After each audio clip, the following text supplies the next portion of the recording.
ఇది హైదరాబాద్కి దగ్గరలో మహేశ్వర మహాపిరమిడ్ బ్యాక్ సైడ్ ఉంటుంది.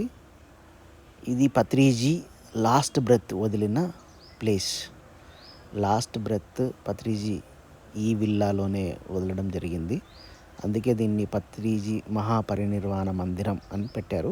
ఇది పిఎంసి ట్రస్ట్ ఆధ్వర్యంలో నిర్వహణలో ఉంది. పత్రిజీ చివరి క్షణాల్లో ఈ ఇంట్లో కొన్ని వేల మంది వచ్చి పత్రిజీని దర్శించుకున్నారు.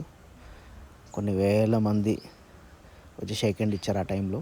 ఇది పత్రిజీ బెడ్ చూడండి. చివరి క్షణాల్లో ఈ బెడ్ పైనే ఈ ఇంట్లోనే ఉన్నారు పత్రిజీ.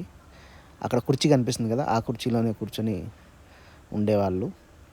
అందుకే ఆ రూమ్ని కొంచెం సెక్రెట్గా మెయింటైన్ చేస్తున్నారు, ఆ సామాన్లు అన్నీ కూడా. తర్వాత ఇది హాల్. ఈ హాల్లో అన్ని పిరమిడ్స్ ఉంటాయి. అందరూ వచ్చి మెడిటేషన్ చేస్తుంటారు పత్రిజీ పరినిర్వాణ మందిర్లో. ఎస్పెషల్లీ ఏదైనా ఈవెంట్స్ అయినప్పుడు ఇంకా ఎక్కువ మంది వచ్చి మెడిటేషన్ చేస్తుంటారు. మెయిన్గా పత్రిజీ 18 గైడింగ్ ప్రిన్సిపల్స్ని చెప్పాడు. ఆ 18 గైడింగ్ ప్రిన్సిపల్స్ ఇక్కడ ఉన్నాయి, ఒక మెడిటేటర్ ఎలా ఉండాలి అని. దాని తర్వాత జ్ఞాన నవరత్నాలు చెప్పారు. ఆ జ్ఞాన నవరత్నాలు అన్నవి ఇక్కడ పెట్టాం. అంటే main core teachings of Patriji అన్నట్లు ఇవి 18 గైడింగ్ ప్రిన్సిపల్స్ అండ్ జ్ఞాన నవరత్నాలు. అది హాల్లో ఉంటుంది. హాల్లో చక్కగా అందరూ కూర్చొని ధ్యానం చేసుకోవచ్చు. ఇంకొక బెడ్రూమ్ ఉంది. ఇంకో బెడ్రూమ్లో కూడా ధ్యానం చేయడానికి పిరమిడ్లు ఏర్పాటు చేయడం జరిగింది.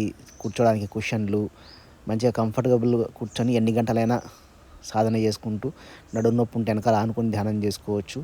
అలా ఏసీలతో సహా అన్ని ఫెసిలిటీసు ఇక్కడ ఏర్పాటు చేయడం జరిగింది. ఇది ఒక మంచి మెడిటేషన్ స్పేసు. అలాగే బయట కూడా రాళ్ళు కనిపిస్తున్నాయి కదా, ఆ టేబుల్ లాంటి బల్లలు లాంటివి లోపల ఫుల్ అయిపోతే కనుక, లేదు బయట కూర్చొని ధ్యానం చేయాలనుకున్న వాళ్ళకి బయట కూడా ఒక గార్డెన్ లాగా ఏర్పాటు చేయడం జరిగింది. ఈ గార్డెన్లో కూర్చొని అందరూ హాయిగా మెడిటేషన్ చేస్తూ ఉంటారు.